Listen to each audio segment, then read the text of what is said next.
안녕하세요. 오랜만입니다. 네. 한 주 동안 다들 잘 지내셨어요? 네. 자, 오늘 뭐 라방 되게 많더라고요. 그래서 정말 패드학습에 관심 있으신 분들만 오늘 이제 들어오지 않을까 싶어요. 저도 라방 안 하고 듣고 싶은 라방이 많을 정도로 오늘 저기 되게 좋은 분들도 이제 다양한 의견 주시는 분들이 오늘 오픈하신 것 같아요. 그럼에도 불구하고 이렇게 가랑비 찾아와 주셔서 감사합니다. 오랜만에 육수죠, 그렇죠? 뭐 육아에 대한 고민 중에서 늘 많이 나오는 게 바로 이 패드예요, 패드. 패드로 학습하는 거에 대해서 교수님의 생각은 어떠세요? 라는 거였죠. 정말 많았습니다.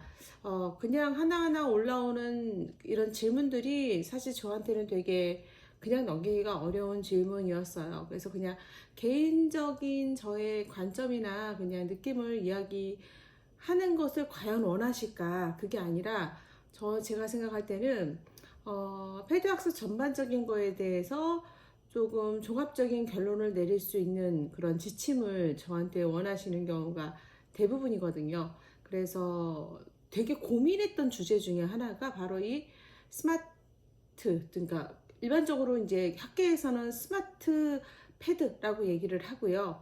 우리 현실 세계에서는 패드 학습이라고 얘기를 합니다. 패드 학습이라고 얘기를 하고 실제 우리가 논문을 쓰거나 그럴 때는 요거를 스마트 패드라고 얘기를 해요. 자, 패드 학습이라는 것은 교육하는 하나의 도구죠. 교육하는 하나의 도구, 그렇죠? 근데 패드 학습했을 때 여러분이 알고 계신 많은 것들이 있어요. 그쵸? 너무너무 많아요. 그리고 점점 많아지고 있어요. 왜 이렇게 많이 나오지? 라고 하면서 다들 의아해 합니다. 의아해 하는데 실제 우리가 대부분 하는 선택 중에 하나는 뭐냐면요. 한다는 거예요. 여러분이 알고 계신 것 이상으로 느끼고 계신 것 이상으로 정말 수많은 가정에서 이 패드 학습을 많이 이용을 하고 있습니다. 특히 아이들이 어리면 어릴수록 더 많이 이용하고 있어요. 저희 윤희가 1학년, 초등학교 1학년인가 7살 됐을 때 그 가장 컸던 게 북패드였어요. 북패드. 그쵸? 이때 북패드가 뭐였냐면은 패드로 책을 볼 수 있다는 거였어요. 그래서 특정 출판사에서 판매하는 것이 다 패드 형태로 들어가 있었어요. 멀티미디어 동화처럼 그림이 움직이고 때로는 그 글을 멋진 성우가 읽어주는 그런 방식으로 노출이 되었었습니다. 되게 이점이 많았죠. 책을 다 사려면 비용이 어마어마했어요. 하지만 그걸 사용했을 때는 비용도 되게 많이 줄었고 더 많은 다양한 책을 읽을 수 있다는 거에 대한 어떤 장점, 그리고 무엇보다 가볍고 언제 어디서나 이제 책을 읽을 수 있었잖아요. 그래서 엄청났습니다.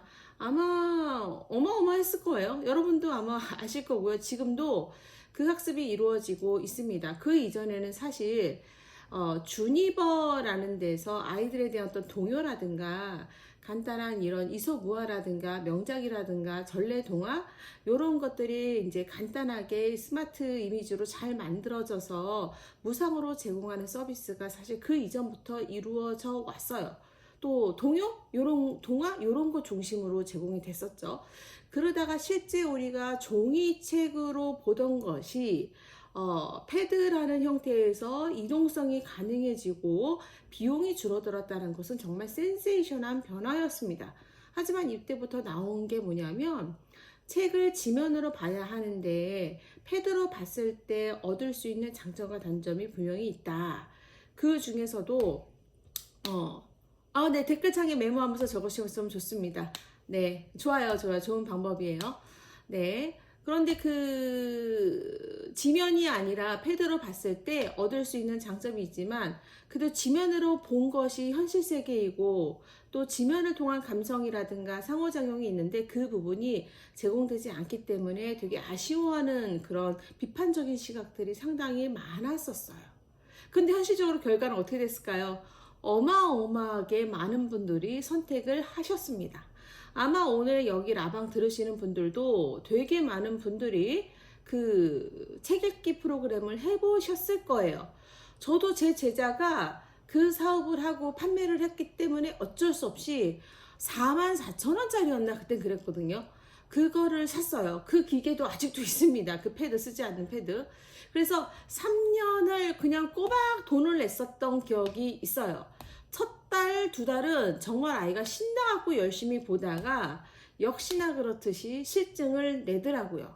그 패드가 잘못된 게 아니고 그 회사가 잘못된 게 아니라 모든 패드 학습이 가지는 어떤 단점이라고 볼 수가 있겠죠. 한 1년 정도 지났을 때 이제 해약을 하려고 이제 전화를 했는데, 해약을 했더니 이제 제 제자한테 또 전화가 온 거예요. 교수님, 이왕이면 이런 거 있으니까 해약 안 하시는 게 나아요. 해약했을 때 이런 위약금, 그 다음에 패드 상환이라는 것들이 있어서 그 부분은 어렵습니다 라고 해서 따져보니까 정말 더 많은 위약금까지 물게 되더라고요.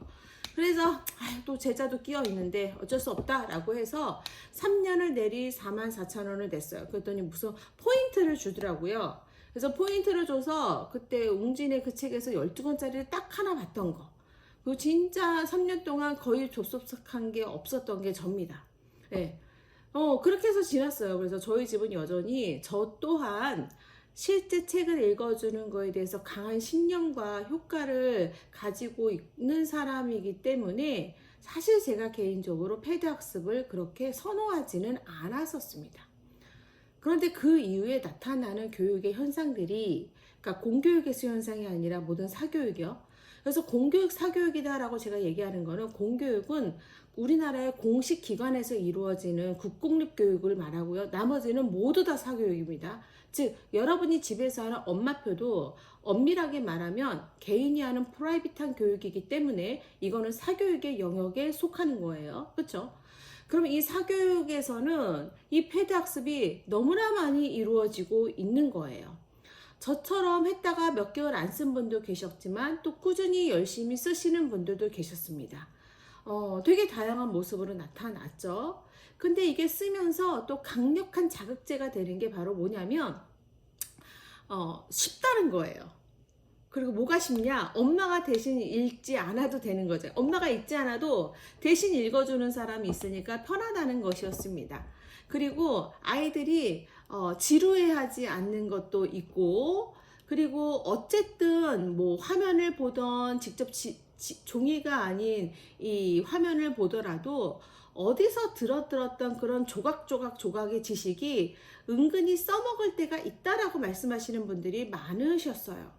그러면서 이제 몇 가지의 학습을 지원하는 강의가 나타나기 시작했습니다. 여기에서부터 저는 개인적으로 에듀테크라는 개념을 오늘 여러분들한테 말씀을 드리려고 해요. 제가 오늘 10시 반쯤에 피드를 하나 올렸어요. 어떤 피드냐면 2023년 9월에 사실 정부 부처와 대한민국의 모든 합동부처에서는 엄청난 변화가 하나 있었습니다. 에듀테크입니다. 에듀테크. 자, 여러분 오늘 스마트 패드 학습에 대해서 이해를 하시려면요, 그 기반을 먼저 아셔야 돼요. 그래야지 여러분이 지혜로운 판단을 내릴 수가 있습니다. 자, 다른 거 살펴보지 않아도 될 정도로 아주 10분 정도 제가 간략하게 에듀테크에 대해서 이렇게 정리를 했거든요. 네, 요 부분들을 먼저 말씀을 드리도록 하겠습니다.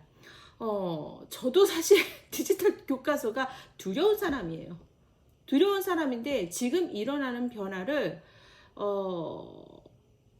내 개인의 선호와 취향으로 할 수 없는 상황은 된 것 같습니다.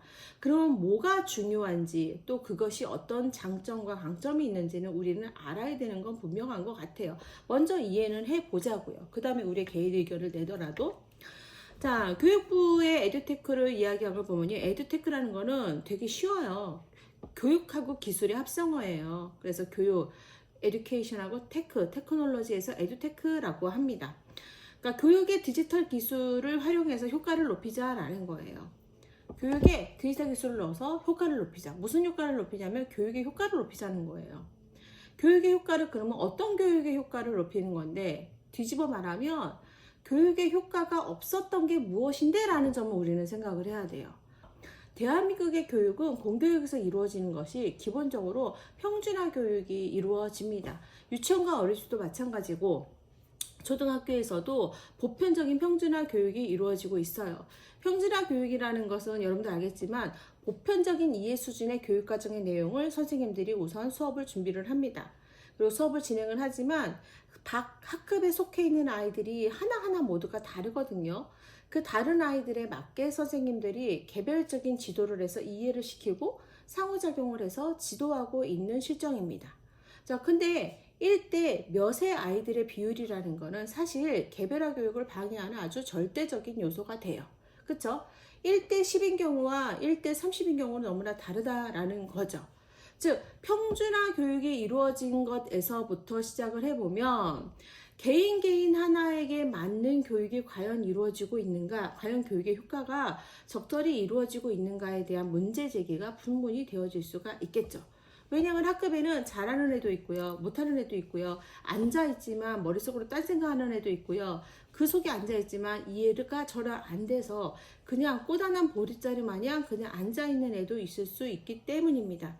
교육 현장에서는 계속 그래서 아이들의 개인의 요구와 발달과 이해 수준에 맞춘, 즉 개인에게 맞는 학습이 제공되기를 원하는 요구들이 상당히 많이 오랫동안 이루어져 왔어요. 그러면 교육을 담당하는 책임자들은 이러한 요구를 묵살할 수가 없거든요. 그렇죠? 그러니까 이 요구에 부응하는 방법이 무엇일까라는 것을 고민을 합니다. 그렇죠? 그 방법이 과연 무엇일까라는 걸 고민하면서 만들어낸 방식이 바로 뭐냐면 개인 맞춤 학습이에요. 개인 맞춤 학습을 실현하는 도구로 에듀테크를 활용하자라는 거예요. 여기까지의 논리에 대해서 여러분들 어떻게 생각하세요? 뭐 충분히 그럴 수 있어. 하지만 그렇다고 그게 꼭 에듀테크여야 하는가? 디지털 교과서여야 하는가? 결국에 공교육은 아이들의 개별 학습을 끝까지 책임질 수 없는가? 등등의 생각들이 많이 들을 수 있을 거라 생각이 듭니다. 그쵸? 자, 그런데 여기에서 우리가 절대 놓치지 말아야 할 한 가지의 변화가 있어요.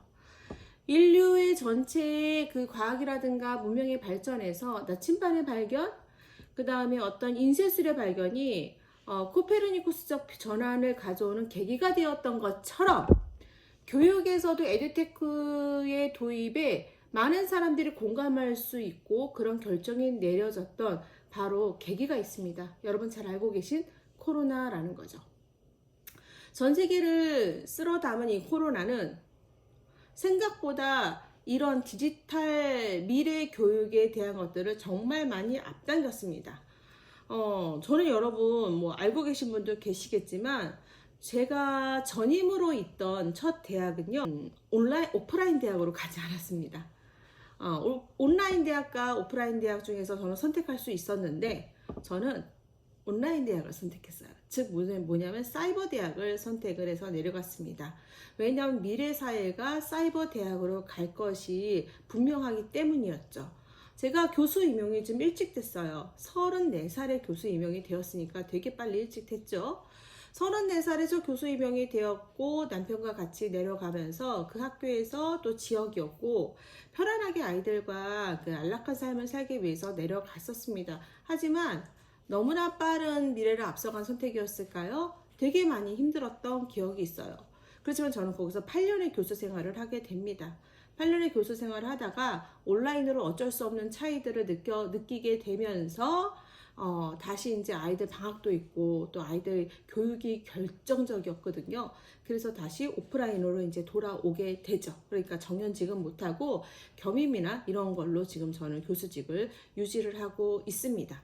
근데 그런 선택을 했던 이유는 뭐냐면 이미 국제사회에서는 르네상스 대학이라는 것이 있어요. 사막 한가운데 건물 더 있는 건데 지금은 되게 유명한 대학으로 이제 유명해진 건 뭐냐면 교육이 이루어지는 방식이에요. 우리가 그동안 생각했던 교육은 교실에서 선생님에 의해서만 교과서를 가지고 한 공간에서 동시에 이루어지는 것만 교육의 형태로 제시를 해왔습니다. 하지만 그렇지 않은 교육의 방식이 있다라는 거죠. 맞습니다. 미네르바 대학. 그 외에도 여러 가지 사이버로 또는 디지털로 온라인으로 원격으로 다 동일한 얘기거든요. 이렇게 이루어지는 교육의 방식이 전 세계에서 주목되기 시작하면서 미래학자들이 미래 교육에선 이것이 이루어질 것이다 라고 예견을 하고 있었어요. 그쵸? 그래서 그거를 읽고 저는 그 선택을 했었습니다. 그러다가 코로나가 터졌고, 코로나가 터지고 나서는 사실 저한테는 원격으로 한다는 거, 또 4년 전에 제가 인스타로 라방을 한다는 거는 저한테 사실 하나도 어려운 일이 아니었어요. 왜냐하면 그런 일을 이미 빨리 시작했기 때문에. 라방하기 전부터 저는 EBS에서 유아교육 강의를 하고 있었거든요.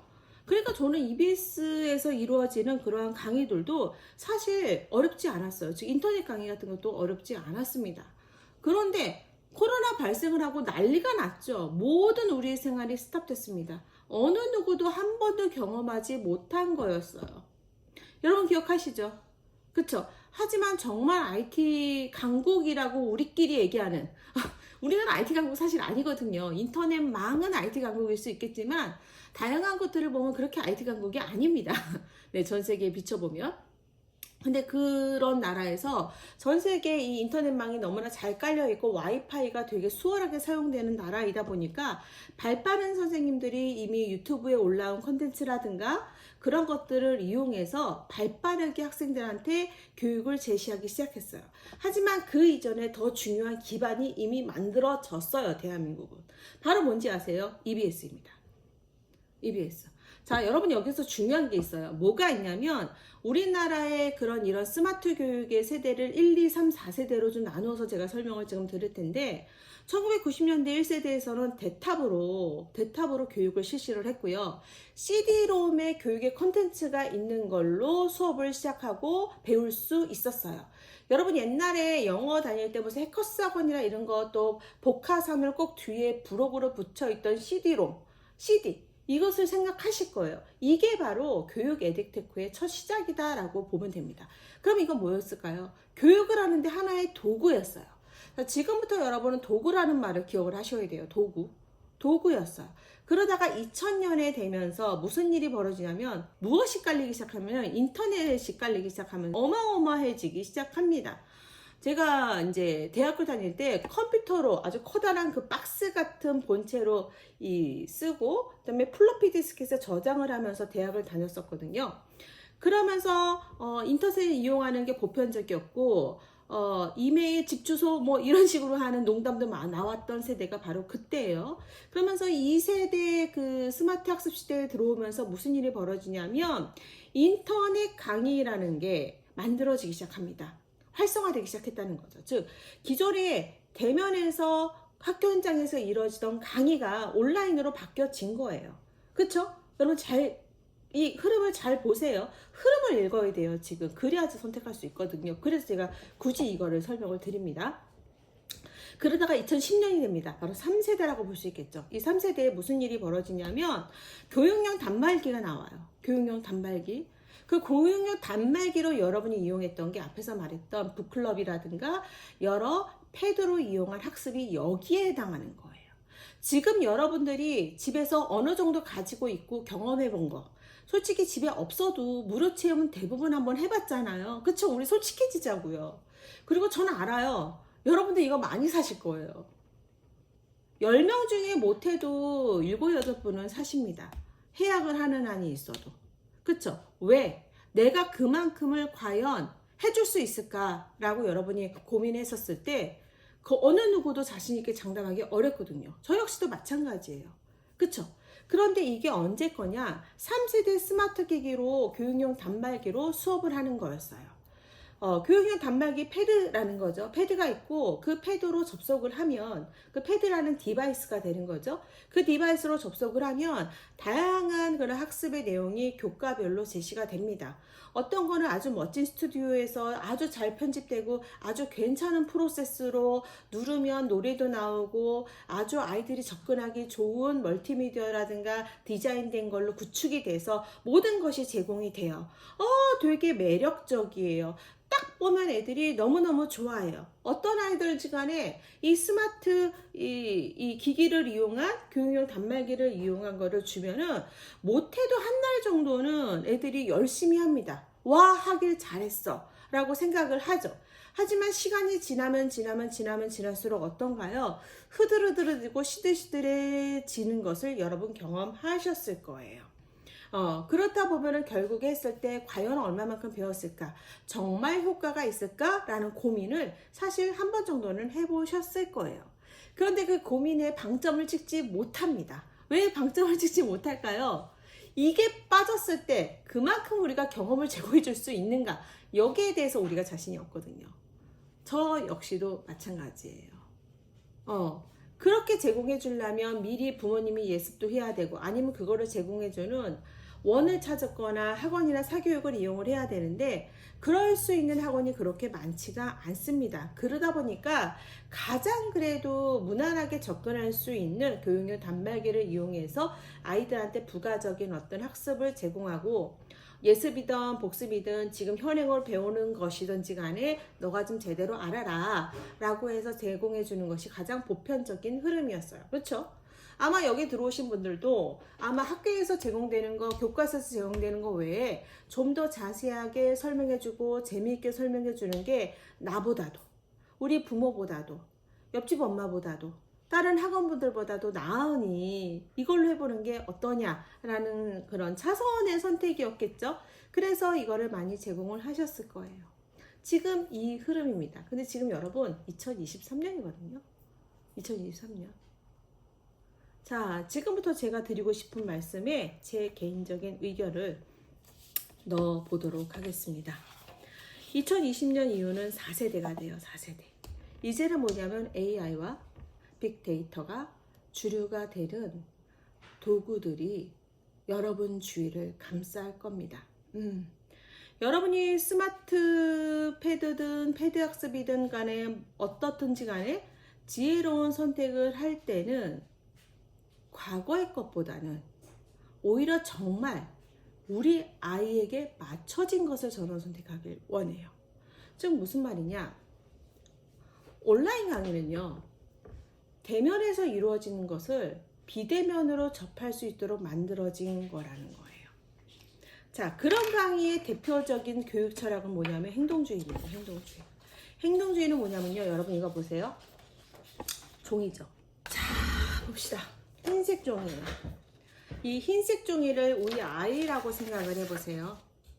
우리 아이의 머릿속과 모든 것은 흰색이에요. 백지와 같은 상태라는 거죠. 여기에 국어라는 그림을 그리고,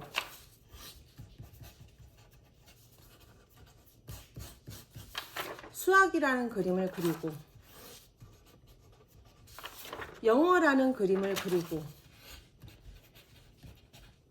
독서라는 그림을 그립니다. 물론 이걸 시작할 때 몇 가지 레벨을 테스트할 수 있는, 내 수준을 가늠할 수 있는 그런 조건들이 먼저 제시가 되는 경우가 많아요.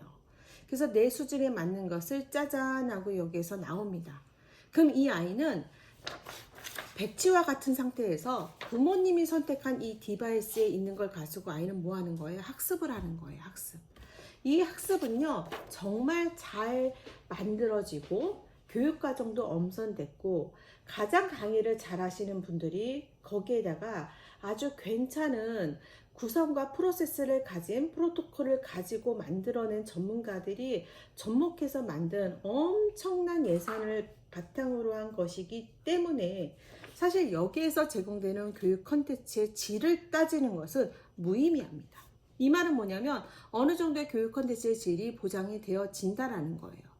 그런데 그러니까 잘 만들어졌으니까 우리 아이한테 가르쳐줘도 되겠구나 라고 생각해서 이런 교육용 단말기를 이용한 모바일 컨텐츠를 이용한 학습을 하실 수가 있어요.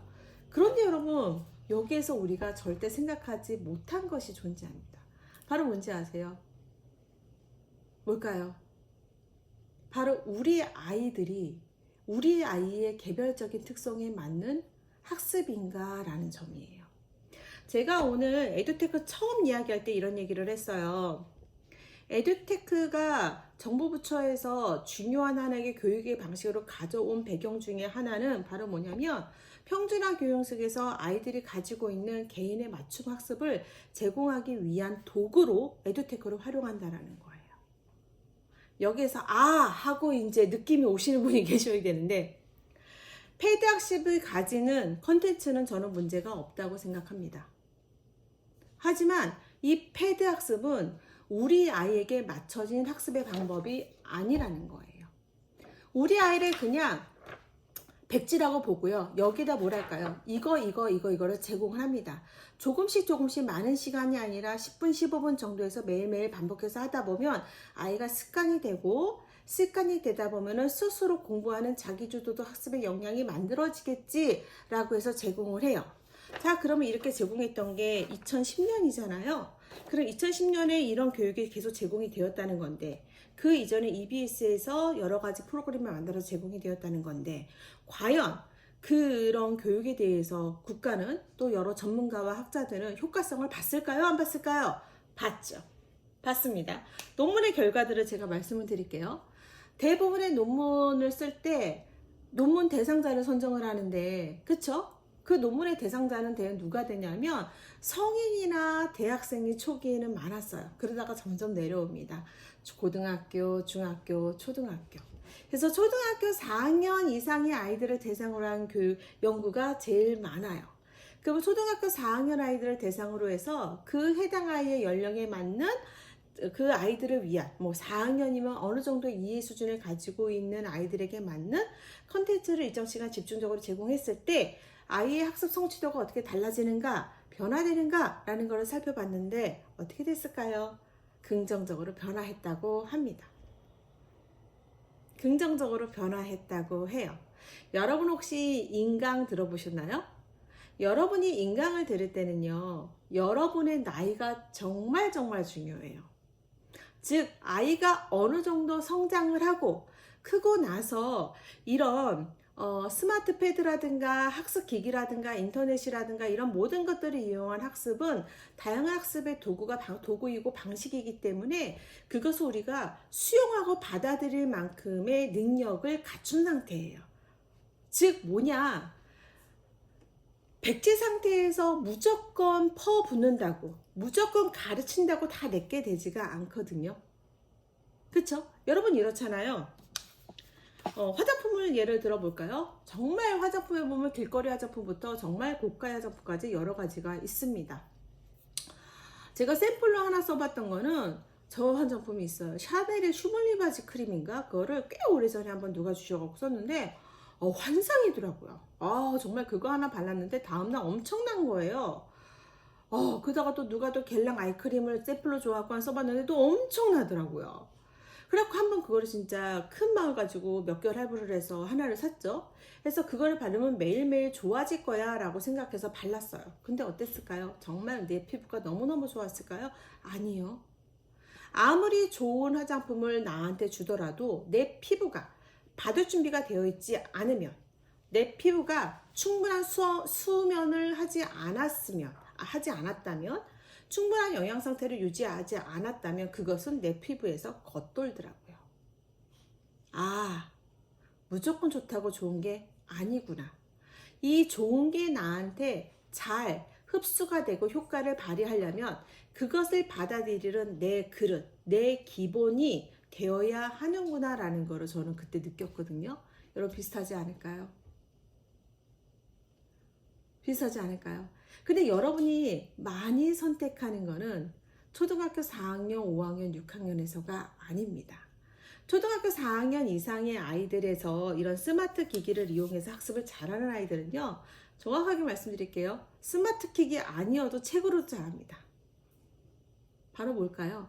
학습할 수 있는 기본 그릇과 모든 것들이 만들어져 있는 상태에서 제공되는 것들은 별로 그렇게 여러분이 걱정하지 않으셔도 돼요. 왜? 이미 이걸 만든 회사들이 제공하는 컨텐츠는 저는 의심할 필요 별로 없다고 생각해요.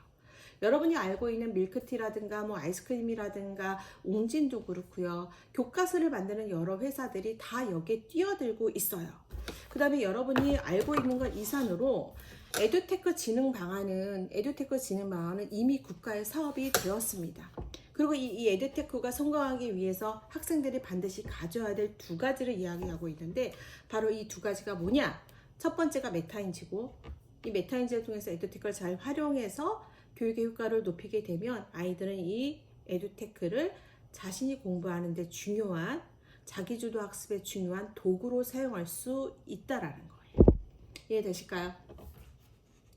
이해되실까요? 근데 여러분의 아이들이 지금 4학년 이상이신가요? 그렇다면 저는 엘리아이도 좋다고 생각해요.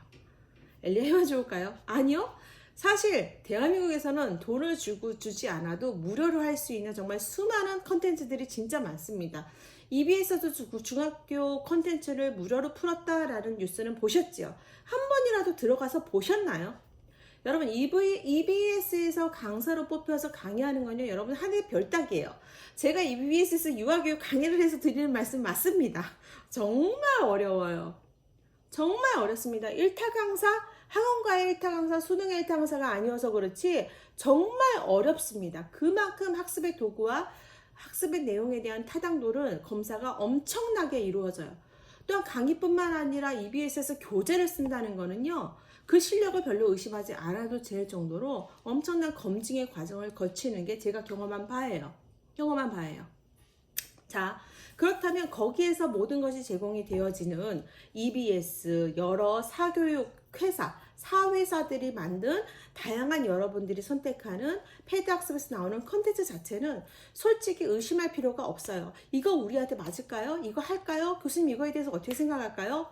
컨텐츠를 의심하는 게 아니라 그거를 가져왔을 때 여러분이 어떻게 이것을 선택적으로 잘 지혜롭게 빼먹을 수 있는가, 잘 활용할 수 있는가, 저는 이게 더 중요하다고 생각을 해요.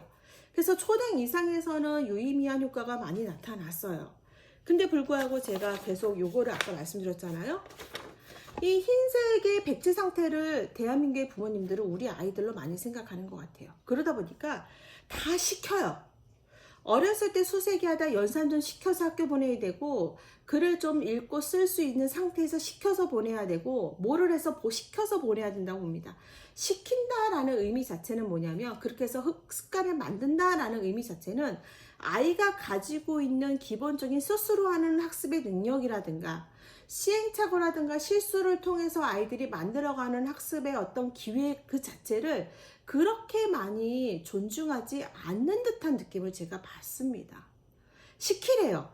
어릴 때 시키래요. 근데 신기한 게 어릴 때 시키면 애들이 합니다. 왠지 아세요? 어리거든요. 아직 나의 관점과 엄마의 관점을 왔다 갔다 가역적으로 사고하는 게 부족한 아이들이거든요. 아직 성장하는 과정 중에 있거든요. 그러니까 시키면 합니다. 재밌으니까 좋다고 해요. 하면은 엄마가 안아주는 그거 하나만으로 기뻐서 합니다. 근데 또 이래요. 스마트 학습이랑 이런 걸 하면은 지명 교육을 줘요. 그 뭐냐면 패드하고 그 워크지랑 이런 거랑 같이 하면 이거를 보완할 수 있대요. 맞는 말씀이에요. 근데 이것도 어디에서 검증이 났냐면 초등학교 4학년 이상에서 검증이 났어요. 제일 효과가 좋은 건 어딘지 아세요? 대학생입니다. 자, 근데 여러분 아이가 지금 대학생인가요? 여러분 아이가 고등학생인가요? 지금 라방에 엄청 많이 들어오셨네요. 근데 여러분의 아이가 지금 그 나이가 아닐걸요? 많아요. 초등학교 고학년 정도가 됐을걸요? 이때는 뭐가 생긴가요? 학습에 대한 자신의 선호와 의지와 관점과 태도가 생깁니다. 나 안 해.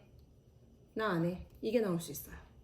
그러면 4년이라고 무조건 이게 될까요? 아니요. 그 이전에 공부라는 거를 할 수 있을 정도, 어떻게 공부하는지에 대해서 어느 정도 아는 아이들은 됩니다. 돼요.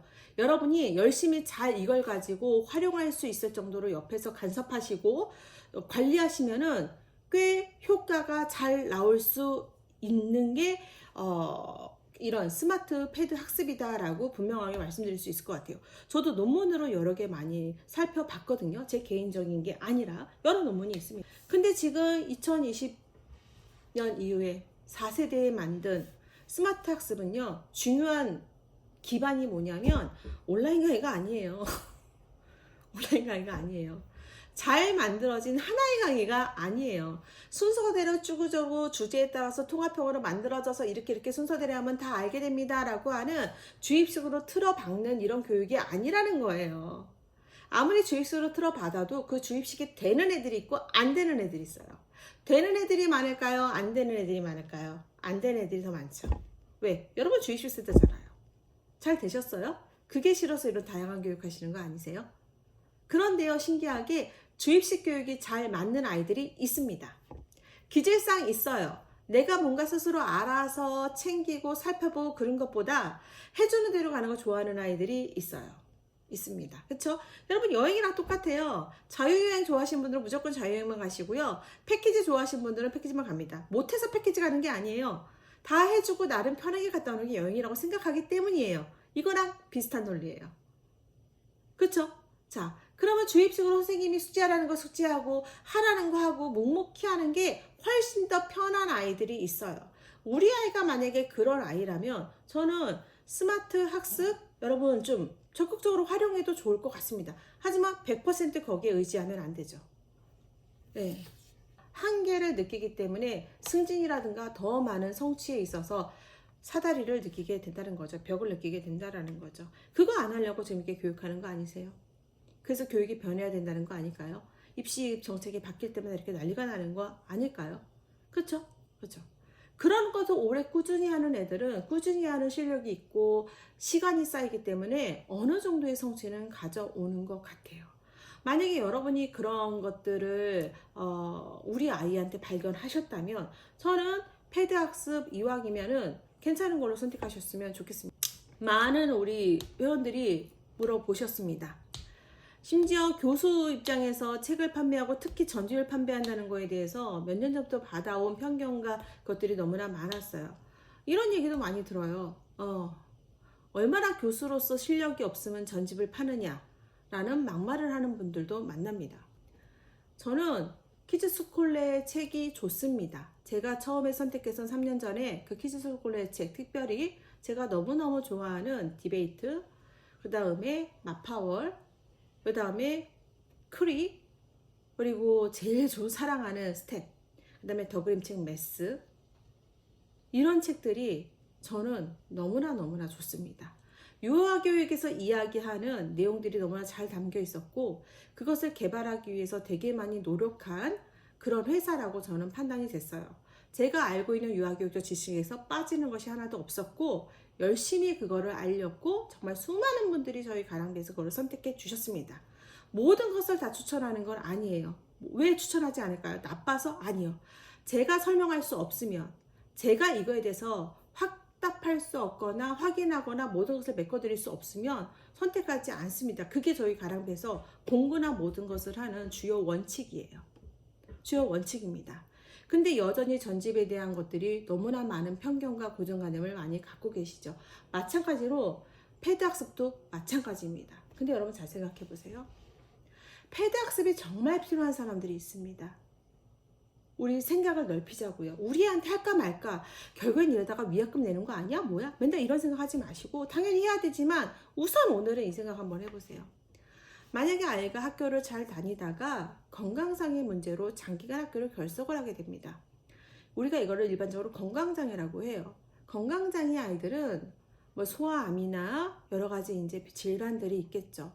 그러면 당연히 학교를 가지 못하고 그 기간에 학업을 받지 못하는 결손기간이 생기게 돼요. 그 결손기간을 메꿔야 되는 건 전적으로 누구의 몫?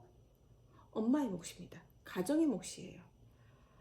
복지가 많이 좋아져서 지금은 스쿨포유라는 이제 그 플랫폼이 생겼고 국가에서 그런 교육을 많이 제공을 해주고 있어요. 하지만 그 이전에는 어땠을까요? 병원에서 제공하는 병원 학교가 있었어요. 그럼 이 아이들이 아프다는 이유로 학습이 끊어져야 될까요? 아니거든요. 그럼 이 아이들한테 학습은 지속이 되어야 합니다. 그랬을 때 차선책은 반드시 교실에 가야지만 될까요? 아니요. 모든 아이들은 학습에 접근해야 될 권리가 있고요. 어떤 상황에서도 학습이 이루어져야 해요. 그래서 학습이 제공되는 모든 형태는 다양해야 하는 거예요. 그게 바로 뭐다? 개별 학습. 개인에게 맞추어진 학습이라고 저는 생각을 해요. 그 아이들한테 이런 패드 학습은 정말 단비가 아닐까요? 이렇게 만들고 여기에 엄청난 돈을 투자한 회사들한테 저는 고마운 생각이 들 것 같아요. 그리고 그 이전에 이미 국가 주도로 해왔던 EBS, 공사기업이지만 EBS 얼마나 감사할까요? 저 감사합니다. 그 덕에 저희는 텔레비전에 앉아서 코로나 3년 동안 학습이 계속 이루어졌거든요. 그게 도구입니다. 패드 학습은 여러분 도구예요. 그런데 우리 어떻게 생각해요?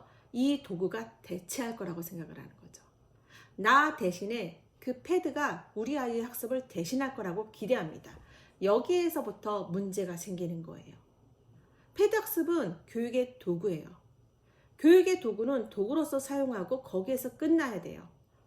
그것을 설명하고 내 것으로 만드는 것을 패드 학습을 했다고 다 했다고 치면 안 됩니다. 아이들이 봅니다. 몇 번 눌러요. 다 했어요. 문제를 풀어요. 맞췄구나. 100점 끝. 다 했어요. 그렇게 해서 다음 걸 나갑니다. 여러분, 그렇게 다음 거 다 했다고 그 지식이 아이의 것이 될까요? 되지 않아요. 네, 반 정도는 남을까요? 반 정도 남은 거 얼마나 오래 유지될까요? 이것도 퍼센트에 대한 연구가 있어요. 제가 정확하게 퍼센트를 기억하지 못하지만 그렇게 높지 않았던 걸로 기억합니다.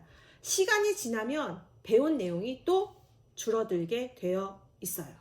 그게 너무나 자연스러운 거예요. 네, 에빙의 망각곡선도 뭐 그냥 대면 교육에서 해도 그런 거죠.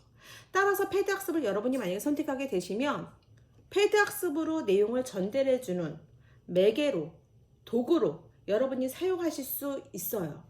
하지만 이 사용할 때도 패드하고 아이 혼자 하게 하는 것이 아니라 바로 옆에 그 아이의 학습을 함께 공유하는 누군가는 있는 게 가장 베스트입니다. 엄마가 옆에 계시거나 다른 보조 선생님이 계시거나 다른 도와주는 누군가가 있거나 심지어 아무도 없으면 내 애착 인형이라도 애들 옆에다 두고 누군가가 함께 학습하고 있다라는 경험을 주시는 거죠.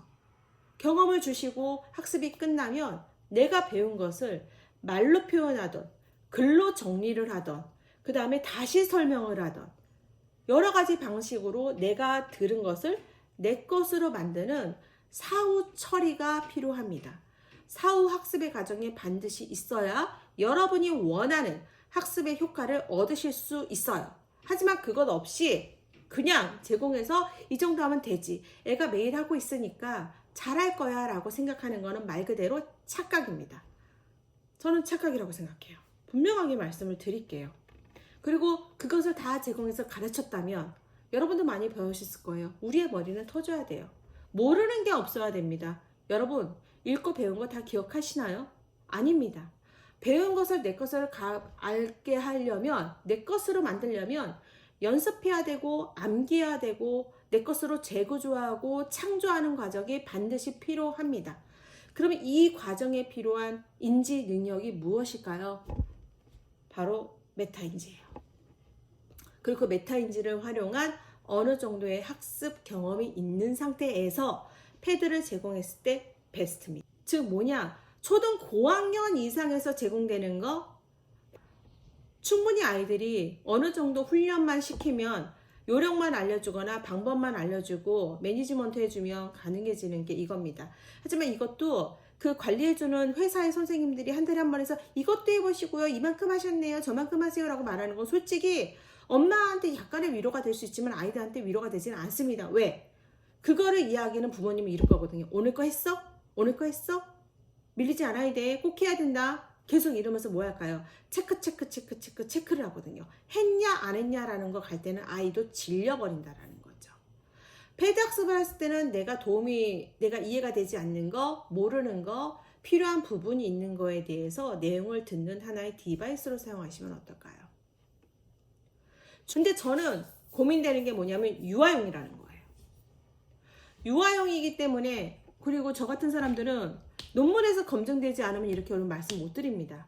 초등 4학년 이상의 효과에서 긍정적인 효과가 더 많았다는 것이 논문으로 보고됐기 때문에 그 결과를 제가 정리해서 말씀을 드리는 거지 유아용으로 대안한 스마트 패드의 학습의 효과가 보장이 되었다라는 연구는 있을 수 있는지언정 저는 못 봤습니다. 아직 그렇게 타당하다라고 말할 수 있을 만큼의 그런 시점은 저는 아니고 시간이 좀 더 필요하다고 봅니다.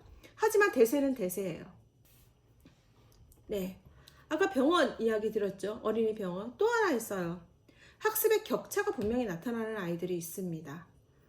똑같이 설명했는데도 어떤 아이들은 이해하고 어떤 아이들은 이해하지 못해요. 그러면 그 아이한테 필요한 거는 스마트 학습일까요? 아니면 그 아이한테 맞춘 설명이 제공되는 학습일까요?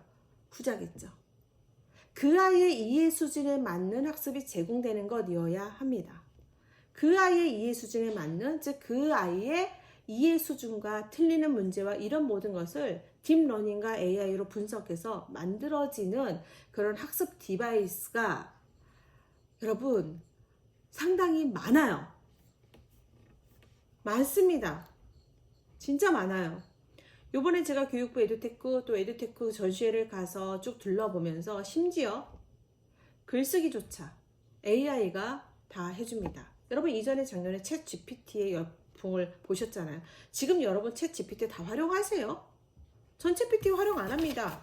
전 제가 봅니다. 아직까지. 왜? 여기에 익숙했기 때문에. 하지만 챗 GPT를 더 많이 사용하는 디지털 세대인 요즘의 아이들은 저처럼 이렇게 사용하지는 않겠죠. 각각이 고유하게 했던 학습의 양식이 있으니까요. 즉 뭐냐? 기술과 교육의 만남 에듀테크는 여러분이 거부할 수 없는 대세긴 대세라는 거예요. 근데 지금 변화가 너무 급격합니다. 그렇죠? 에듀테크 이런 방안도 만들어지고 몇 년 아니다는 디지털 그 교과서까지 도입이 된대요.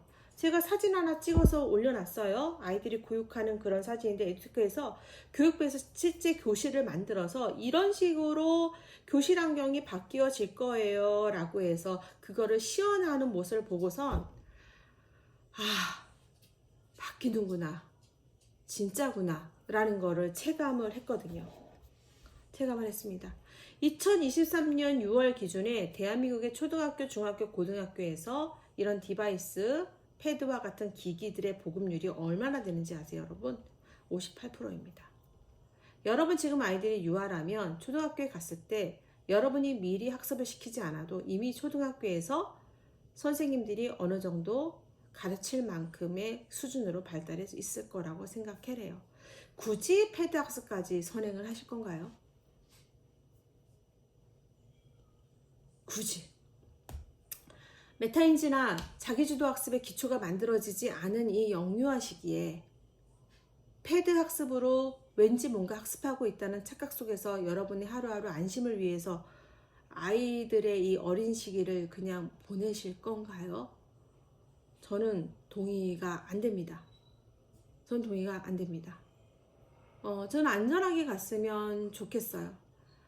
제가 키운 아이들, 저희 연구소에 매일매일 다녀가는 아이들, 똑똑한 아이들도 있고 정말 천재 같은 아이들도 있고 평범한 아이들이 제일 많습니다. 하지만 발달에 어려움을 보이는 아이들도 있어요. 그 속에서 모든 아이들을 바라보는 부모님은요, 아이가 똑똑하고 평범하고 인지적으로 부족하고 발달이 지체돼도 상관없어요. 모든 한부모들은 다 걱정합니다. 모든 부모님들은 걱정해요. 혹시라도 내가 제공하는 이 학습과 교육으로 인해서 우리 아이가 내가 하고 싶은 것을 선택하지 못하고 행복하지 못하면 어떻게 하지? 이 고민을 모두가 하고 계세요. 그러면 그 아이들한테 주어야 될 건 뭘까요? 패드라는 것이 부모를 대체하지 않게 하는 거라고 저는 생각해요. 그렇죠? 패드가 여러분들을 대신할 수 없습니다. 혹시 그렇게 생각하시면 해보시고 나중에 후회하신 건 당신의 선택의 책임이에요. 영유아기는 세상을 어떻게 살아가는지를 배우는 거예요. 근데 부모님들이 이러셔요. 5살, 10살에다 줬더니 얘가 되게 좋아한대요. 너무 하고 싶어하고 또 하게 해달란대요. 자, 인생을 5년 산 아이들의 선택과 여러분 3, 40년 산 여러분의 선택, 어떤 게 더 시행착오가 적을까요? 아이들은 직관적으로 좋은 것을 당연히 한다고 합니다. 하지만 그 선택의 일관성이 그렇게 있지 않아요. 왜? 아직 미성숙하기 때문에. 그래서 우리는 아이들한테 선택과 제한의 범위를 주지만 그 안에서 안전한 선택과 안전한 제한을 할 수 있는 교육이라는 제도 안에서 우리는 경험을 주는 겁니다. 저는 그게 부모라고 생각을 해요. 우리의 분할로 왠지 이거라도 하면 나의 미안함을 줄일 것 같아서 주는 거요? 전 그 돈으로 늘 언제나 말씀드리지만 대출 갚으세요. 대출 많지 않아요, 다들? 네? 여기에 또 10만원, 15만원 쓰신다고요? 2년 약정, 3년 약정? 언제 쓰라고요? 하지 말라는 게 아니에요. 그쵸? 아이들은 체온을 통해서 배우고요. 아이들은 상호작용을 통해서 배웁니다. 그쵸? 그럼에도 불구하고 아이가 병원에 있거나 또는 아이의 학습 차가 너무 크거나 또는 이럴 수도 있어요. 그러니까 사회 경제적으로 SES로 차상위 계층이나 기초생활수급자의 가정의 아이들이에요. 근데 교육이 멈춰지면 안 되잖아요. 아동센터를 다녀요. 그래서 부모님이 하루하루 생계를 살아가야 되기 때문에 아이의 학습을 옆에서 지켜봐 줄 수 없어요. 그런 상황에서도 제가 그래도 어머님 잠 안 주무시고 어머님 하셔야 됩니다. 이게 현실적으로 가능할까요? 교육적인 자극과 경험을 주는 것이 너무나 구조적으로 안 되는 분들도 있습니다. 그쵸? 그런 경우라면 그래서 뭔가라도 제공해 줘서 아이의 출발점을 평등하게 만들어 줘야 되는 그런 구조시라면 저는 조심스럽게 해보는 것도 권해요. 그런 경우라면요.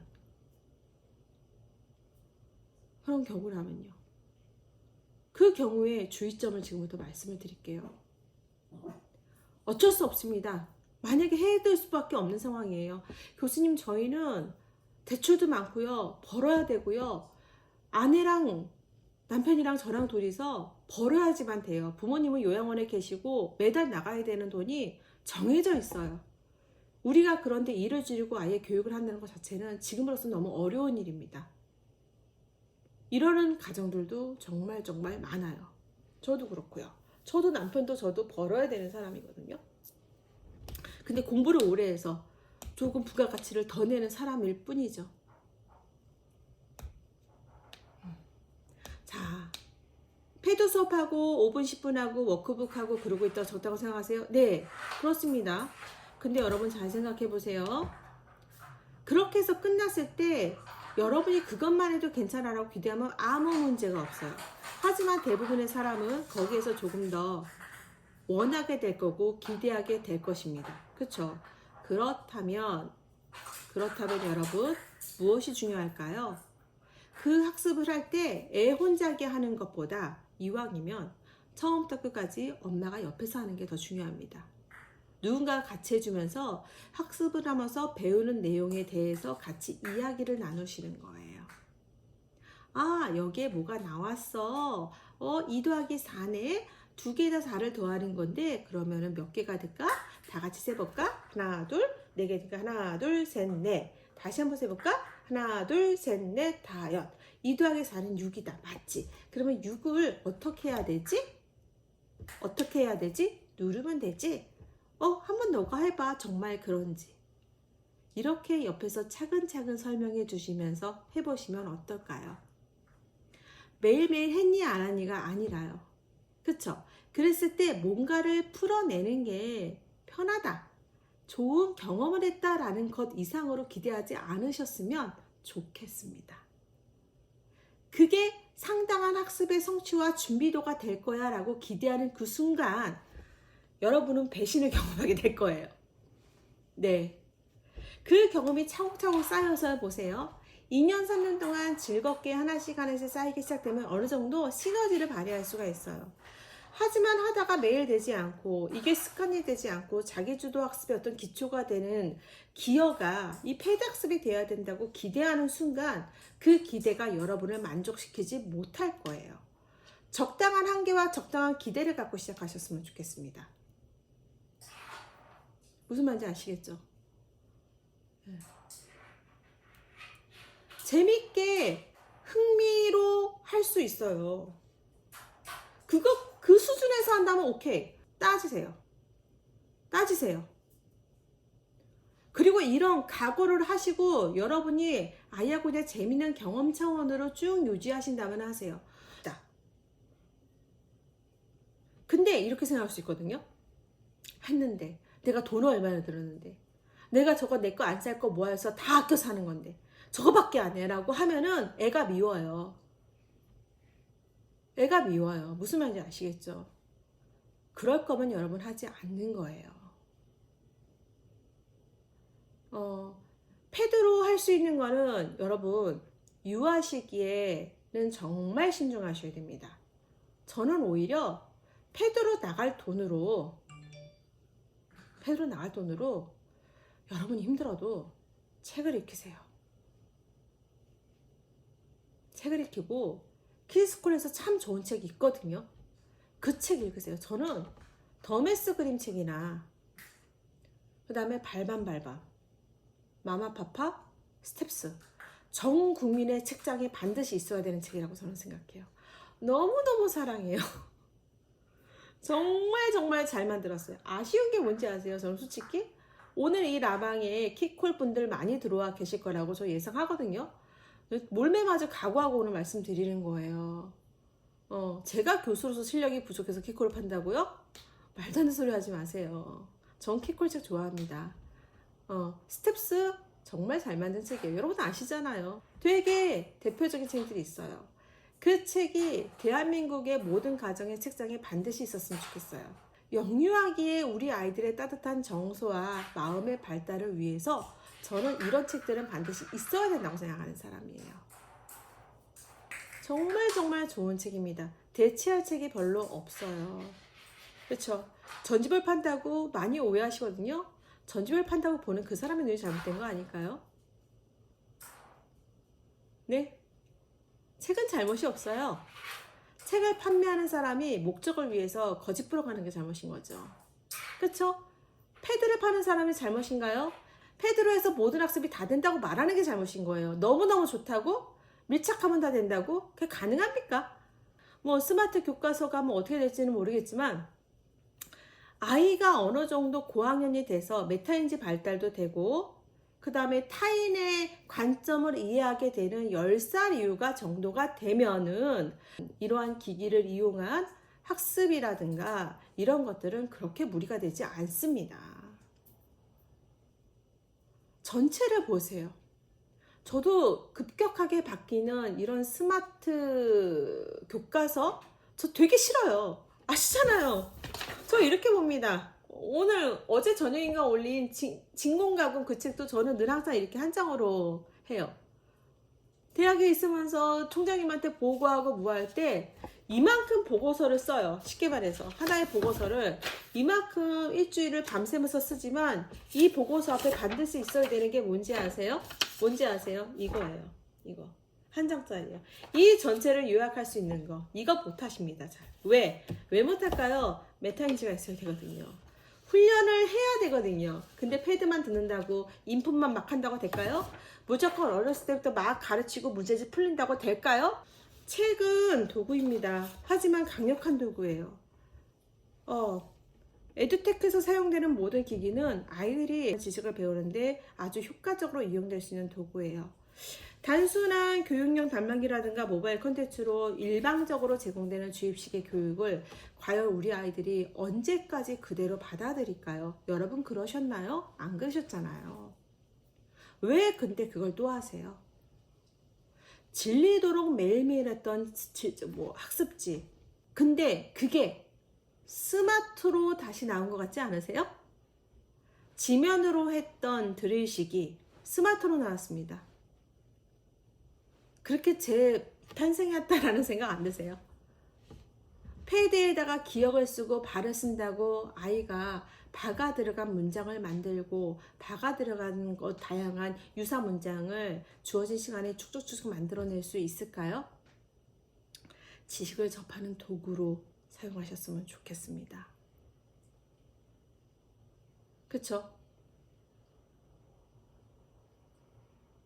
결국엔 아이가 사고하고 생각할 수 있어야 합니다.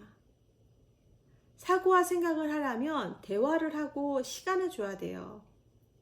키콜은 책뿐만 아니라 책에서 나와 있는 워크지도 참 잘 만드는 회사예요. 그 워크지로 충분해요. 오히려 잊지 않고 꾸준히 할 수 있도록 가끔 이렇게 뭐 하는 거예요? 너찌 해주는 거. 전 그게 더 중요하다고 생각해요. 키콜이 있다는 걸 잊지 않게 하는 거. 키콜뿐만일까요? 아니요. 그레이트북스에서도 정말 좋은 책 많고요. 성우에도 많고 아람에도 있습니다. 그쵸? 대표적인 책들이 있어요. 그리고 그 책이 아무리 좋다 해도 우리한테 맞지 않을 수 있는 거예요. 그쵸? 정확하게 여러분들이 책 회사를 이용하셨으면 좋겠고 그 다음에 그 회사에서 대표적으로 좋다 하는 책은 그냥 넘기지 않으셨으면 좋겠어요. 마찬가지로 패드도 동일합니다. 누가 공부를 하고 뭐해도 다 동일해요. 우리 아이한테 맞는 것을 찾아가시려면 여러분들이 지금 교육의 새로운 패러다임이 어떻게 변하고 있는지 에듀테크의 확산은 피할 수 없어요. 하지만 현명하게 어떻게 우리 아이의 개별 이해 수준에 맞게 할 것인가, 영리하게 과연 이것을 하는 것이 적절한가, 아니면 내가 적절하지 않더라도 우리가 처해 있는 상황이 어떤 것도 해줄 수 없는 상황이고 맞벌이로 유지해야 되는 상황이라면 가장 안전한 최선은 무엇일까? 하게 된다면 몇 분이나 이용을 해야 되는지, 어떻게 해야 되는지에 대해서 여러분이 아셔야 되는 거예요. 그렇죠? 그런 부분들이 되게 중요합니다. 마지막으로 제가 강력한 팁 하나 드리고 오늘 마치도록 할게요. 여러분, 초등학교 고학년 때 스마트 패드를 이용해서 여러분이 아이들의 학습을 하기 시작을 하시면요, 여러분 이걸 중요하게 여기셔야 돼요.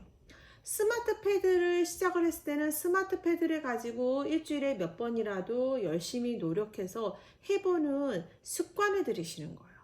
그 습관을 들인다라는 것은 되게 학습에서 중요합니다. 단순하게 앉아있는 엉덩이의 힘이 아니에요. 옛날 말 자꾸 갖다 쓰지 마시고, 습관을 들인다라는 거는 초등 고학년 때부터 뭐냐면요, 내가 하기 싫어도 하는 거예요. 하기 싫어도 정해진 내 할당량을 할 수 있을 정도의 습관을 들이는 거예요. 그 습관이 1년, 2년 정도 쌓이면요, 됩니다. 해보세요. 하늘이 두 쪽 나려야 되는 거예요. 그거는. 그거 없이 공부 습관 만든다? 못 만듭니다. 못 만들어요. 정말이에요. 여러분, 진공강옥에서 정 선생님이 이런 말씀을 하세요. 고통이다. 공부는 고통이다. 저 거기에서 진짜 박수 쳤잖아요. 고통이에요. 저 좀 있으면은 아이 데리러 가야 되거든요. 저보다 더 고생하는 우리 아이들이 있어요. 그래서 그러면 우리 애만 고생할까요? 저도 오늘 라방을 위해서 몇 개월 전부터 에듀테크 다니고 모든 자료 보고 뭐하고 엄청나게 준비해서 오늘 정리해서 말씀을 드리는 거예요. 왜? 계속 저한테 요구를 하셨으니까. 저 거기에 대응할 책임 없어요. 하지만 여러분들이 저한테 기대하는 게 뭔지를 아니까.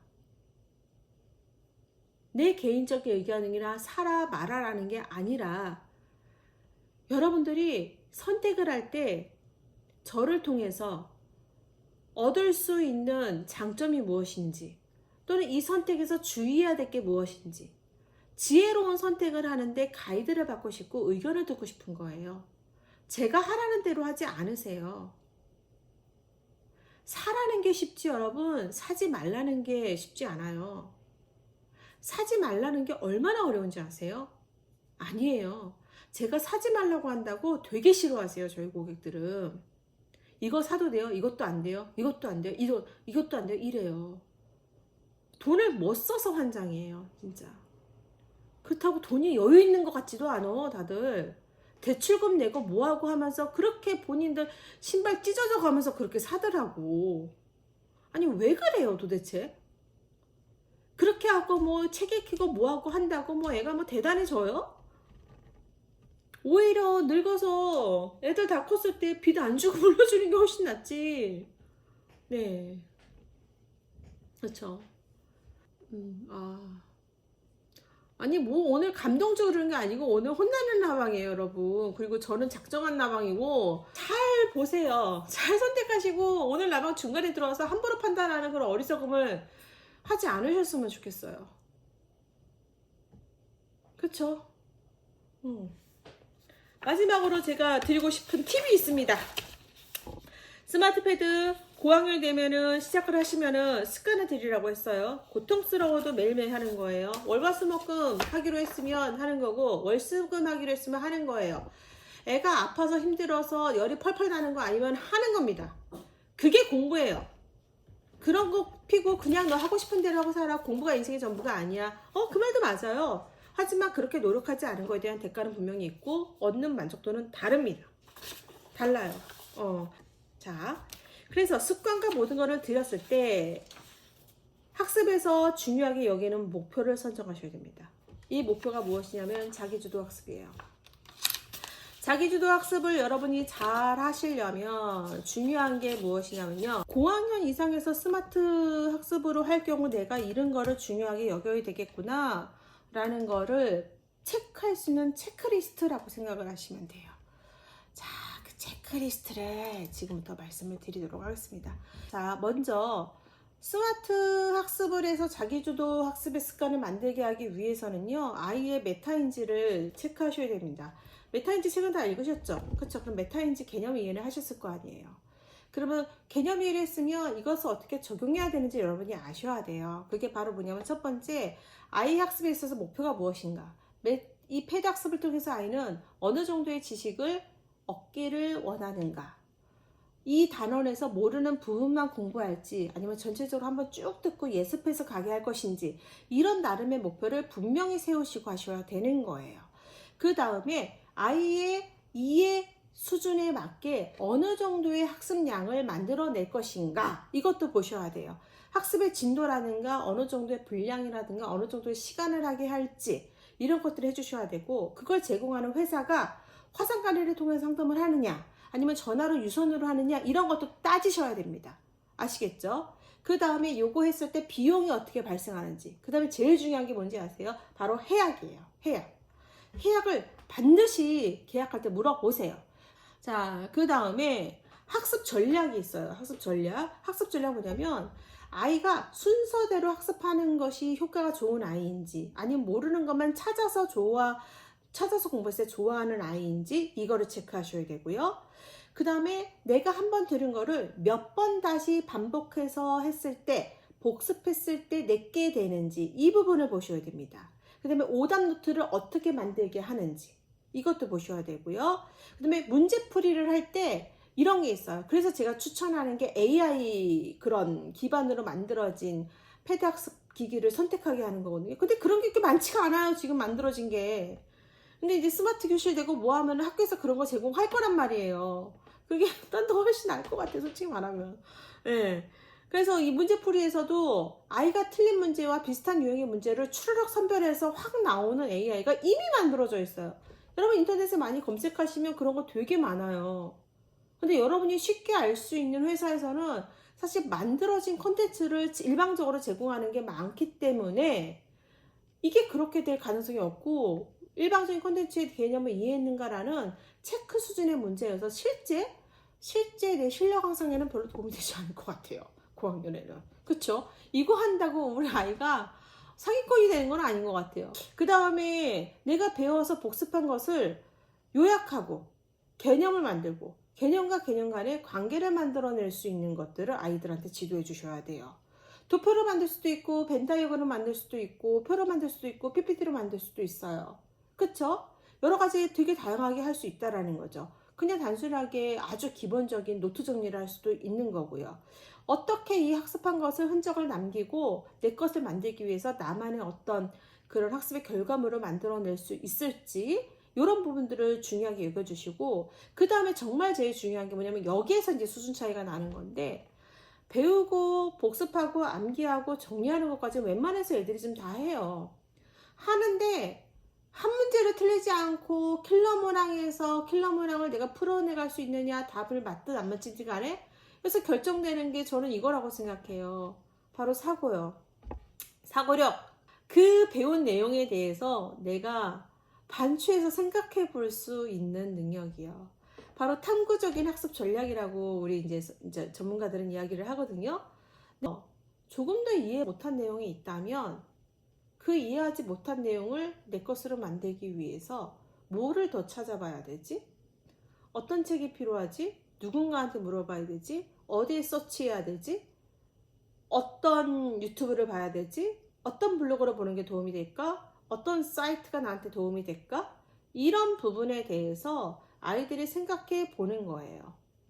이런 노력이 결국엔 아이로 하여금 나의 완벽한 지식을 만드는데 방점을 찍습니다. 이런 방식으로 유아 때부터 수업을 진행할 수 있어야 해요. 아이들하고 대화할 수 있어야 돼요. 독후 활동, 연기 활동만 많이 하면 된다는 게 아니에요. 그쵸? 사고로 문제 푼다고 되는 게 아니에요. 그쵸? 궁금한 내용을 검색하고 찾아보는 거죠. 찾아봤을 때 검색해서 여러 가지가 나옵니다. A 검색했을 때, B 검색했을 때, C 검색했을 때 검색한 결과를 가지고 가치 판단해서 하나를 만들어내는 거. 그런 학습의 방법이 들어갔을 때 여러분이 완벽하게 스마트 패드 학습을 여러분의 것으로 만들 수 있습니다. 마지막은 뭐냐? 행동 전략입니다. 행동 전략. 어떤 행동 전략이 필요하느냐? 학습을 할 때 스마트 학습에서 제일 중요한 거는 시간 관리입니다. 스마트 패드 학습으로 했을 때 언제 아이들이 학습을 하게 할 건지 시간을 정확하게 정하셔야 돼요. 학습을 미루는 건 안 됩니다. 만약에 미룬다면 그것을 백업할 수 있는 시간까지도 만들어 놔야 돼요. 제가 어수나 꼬수에서 반드시 이야기하는 게 이 백업데이죠. 백업데이 제가 얘기한 거예요. 다들 갖다 쓰고 있더라고. 네. 어쨌든 이 백업데이를 되게 만들어 놓으셔야 돼요. 그쵸? 그 다음에 학습, 수행이에요. 내가 오늘 이 부분을 하기로 했으면 진짜 했는가? 라는 부분을 체크하는 거예요. 만약에 미뤘다면 미룬 거를 학습을 했는가? 라는 것도 반드시 확인하시는 거예요. 했어 안 했어 라는 게 아니라 오늘 보니까 미국 혁명 보는 날이지 너 오늘 역사 했어 이게 아니라 역사에서 공부하게 되는 제목을 여러분이 기억을 하시고 물어봐셔야 돼요.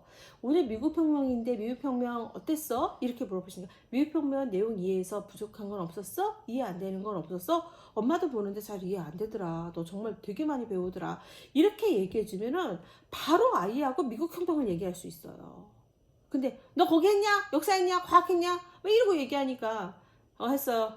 왜? 엄마가 모를 테니까. 그렇죠? 이거는 했냐 안 했냐라고 했는지 안 했는지 체크했다고 여러분이 넘어가는 거는 이미 여러분은 속은 거예요. 여러분 속은 거예요. 절대 그렇게 하시면 안 돼요. 무슨 말인지 아시겠죠? 자, 그다음에 몰입 집중이 있습니다. 아이가 일정한 시간에 스마트 패드로 학습을 했을 때 얼마나 몰입해서 학습을 하는가. 그 다음에 집중하지 못한다면 무엇을 하고 있는가. 이랬을 때 스마트 학습에서 제일 중요한 게 AI 튜터가 나와야 돼요. 요즘에 보면요, 이제 자동차도 운전할 때 졸고 있는지를 인지하고 막 소리를 삑삑삑삑삑삑 주더라고요. 그쵸? 마찬가지로 일방적으로 제공되는 온라인 스마트 학습 기기는 제가 갸우뚱하는 이유가 뭐냐면 영상을 보다 보면은 집중이 안 되고 흐려질 수밖에 없어요. 그렇거든요. 진짜 30분 이상 집중하는 게 되게 어려워요. 대학생들한테 제공되는 온라인 학습이라든가 무크 교육에서도요, 여러분 어떻게 하냐면 한 시간 1학점의 강의가 사이버에서 제공했을 때는 25분입니다. 왜 25분일까? 25분의 집중이 가장 집중해서 볼 수 있는 객관적인 시간이기 때문이에요. 그런데 30분, 40분, 50분 본단 말이야. 그게 될까? 안 돼요. 그런데 영화는 된단 말이야. 예능과 웹툰은요 2시간도 볼 수 있어요. 하지만 이건 뭐예요? 지루하고 루즈한 학습 내용이란 말이에요. 그러면 그 시간이 있어요. 집중해서 학습하는 시간이 얼마만큼 되는지, 집중하지 못하는 시간이 얼마만큼 되는지, 학습 중에서 물 먹으러 간다거나 똥 싸러 간다거나 뭐 한다거나 이탈하는 게 있다면 언제쯤 발생하는지 이런 부분들을 미리 체크해서 그 전에 사전에 개입하셔야 되는 거죠. 그것도 하나고 스마트 학습으로 효과를 본다고? 이 정도 준비가 되어 있었을 때 올인하세요. 네. 그 다음에 문제풀이 습관을 여러분이 아이들을 아셔야 돼요. 그쵸? 급하게 실수해서 읽지 않고 푸는 애들 겁나 많아요. 그러면서 뭐라고 얘기하면 다 실수해요. 실수가 아니라 그 아이의 특징인 거예요. 그 특징은 앞으로 계속 나타날 예정이에요. 그건 어떻게 해야 돼요? 간파하고 그게 나타나기 전에 미리 예고하고 지속적으로 계속 코멘트하면서 아이가 인지해서 바꿔나가게 해야 됩니다. 근데 그 바꿔나가는 게 언제 될까요? 2, 3학년 돼야지 아이가 인식해요. 영유아 때 아니라고요. 틀린 거를 유아 때 다시 풀어보고 못 답한다는 게 내가 그래서 기함을 치는 거예요. 아시겠죠? 그렇죠? 그 다음에 소셜러닝 이런 SNS나 이런 데 아이들 어떻게 참여하고 있는지, 요즘 애들은 접근하는 거 어떻게 해제하고 어떻게 안 들키는지조차 초등학교 애들이 너무나 많이 잘 알고 있어요. 우리는 그 정도 디지털로 유능한 사람이 아니에요. 이런 부분들을 체크해 볼 수 있도록 했을 때 스마트 패드를 이용한 학습 성취도에서 여러분이 만족하실 수 있을 거라는 거예요. 아시겠죠? 네. 요런 전체적인 것들을 보고 선택하세요. 제가 제일 싫어하는 말이, 제가 제일 제 자신한테 제일 창피한 게 뭐냐면 암묵적 동의예요. 가만히 있으면 다 동의하는지 알거든요. 그런데 참 대한민국 사회에서 아니라고 말하는 게 참 어려워요. 사실이 아닌 거, 진실이 아닌 거를 얘기하는 게 사람관계에서 제일 어려운 것 같고, 내가 있는 위치나 지위에 따라서 너무나 어려워지는 것 같고요. 어쩔 수 없이 감내해야 될 것들이 되게 많아요. 그런데 그런 모든 것들은 감내할 수 있단 말이에요. 근데 아이들의 학습에 관해서는 아이들의 선택지가 넓어지는 게 학습이 미친 영향이 되게 크잖아요. 그래서 어쩔 수가 없었어요. 오늘 만약에 제 이 라방으로 인해서 혹시라도 사셨던 분들이 취소하는 일이 벌어질까봐 그게 지금 걱정이 되어지는데, 저는 두들겨 보고 가는 거라고 생각합니다. 지금 취소한다는 게 영영 사연하라는 건 아니거든요. 지금은 아니지만 이후에 하게 될 거예요, 여러분들이. 그리고 유아 때 하게 될 부모님들도 계세요. 제가 어떤 조건들 말씀드렸죠? 필요한 경우도. 그렇다면 끝까지 하셔야 돼요. 해약하지 마시고 끝까지 하되, 끝까지 할 수 있으면 할 수 있는 목표와 조건을 명확하게 가이드를 세워놓은 다음에 하시라는 거예요. 그러니까 잘 고민하시고, 모쪼록 저의 입장에 대해서 반대하시는 분도 계실 겁니다. 그리고 말도 안 돼 라고 하시는 분들도 계실 거고요. 저도 돈을 많이 들여봤기 때문에 아는 거예요. 네. 그리고 여기에 대해서 아이들이 어떻게 반응하는지도 알기 때문에 압니다. 그렇지만 죽어도 끝까지 안 된다는 게 아니라 아이들이 가능한 시기가 분명히 있어요. 그렇지만 영유아 시기는 정말 신중하셨으면 좋겠어요. 오히려 아무것도 안 하고요, 그냥 5살, 6살 때는 유치원만 다니는 것도 좋을 것 같아요. 오히려 안 하는 게. 정말. 네. 유치원 놀이 잘 되고 친구들하고 재미있게 놀고 행복할 수 있고 기본생활 습관하고 다니게 하는 게 훨씬 더 아이한테는 이득이 된다는 거. 그거를 꼭 아셨으면 좋겠어요. 슈퍼부인은 각자의 개별 선택입니다. 저는 가이드라인과 모든 지혜로운 선택 방법을 해서 알아야 될 지식과 그런 걸 전한 거예요. 잘 선택하시고, 선택하실 때 이왕이면 저희 가랑비 네, 많이 사랑해 주시고 저희랑 친해졌으면 좋겠어요. 저희 뭐 한다고 무슨 막 뭐 많이 선물 드리고 그러는데 아니에요. 네. 그러니까 그냥 누룽지처럼 숭늉처럼 미지근하게 그냥 오래 친해집시다. 그러신 분들만 오세요. 네. 네, 뭐 이미 판매에서 해탈한 사람들이라 우리는. 네, 네, 그렇습니다. 네, 근데 제가 좋아하는 책이 진짜 와 이거다 싶은 책이 새로 신간이 나왔다. 그리고 저희 가랑비 고객들은 가랑비 키콜 고객들은요, 이미 다른 분들한테 300동 뭐 이렇게 어마어마하게 다 사서 오는 분들이에요. 왜 올까요? 거기에서 했던 게 아니라는 걸 알거든요. 내가 얼마나 성급한 판단이었는지. 그래서 다 갖고 있어요. 진짜 팔 수가 없어요. 그래서 신간 아니면 팔 수가 없습니다. 팔 수가 없어요. 그래서 소개할 수가 없어요. 그래서 신간 나오면 더 그림책 메소도 그랬고 천역사 그림책도 그랬고 저희가 신간은 늘 언제나 1등 했어요. 근데 올해 신간은 또 저희 고객들한테 맞지도 않고 제가 자신있게 할 수 있는 것도 없고 그래서 많이 그냥 그렇게 가고 피드도 많이 안 올렸는데 저희 키콜 하고 있습니다. 네, 그리고 이번에 슈퍼부이도 나온 거 맞고요. 네, 그러니까 잘 선택하셨으면 좋겠어요. 무리는 하지 마시고요. 아시겠죠? 네, 그러면은 오랜만에 이렇게 많이 들어와 주셔서 감사합니다. 그러면 저는 네, 여기서 마무리하도록 할게요. 네, 감사합니다, 여러분. 네, 좋은 의견 있으면 DM 주시고 또 제 라방에 대해서 다른 의견 있어서 주셔요. 괜찮습니다. 네, 안녕히 주무세요.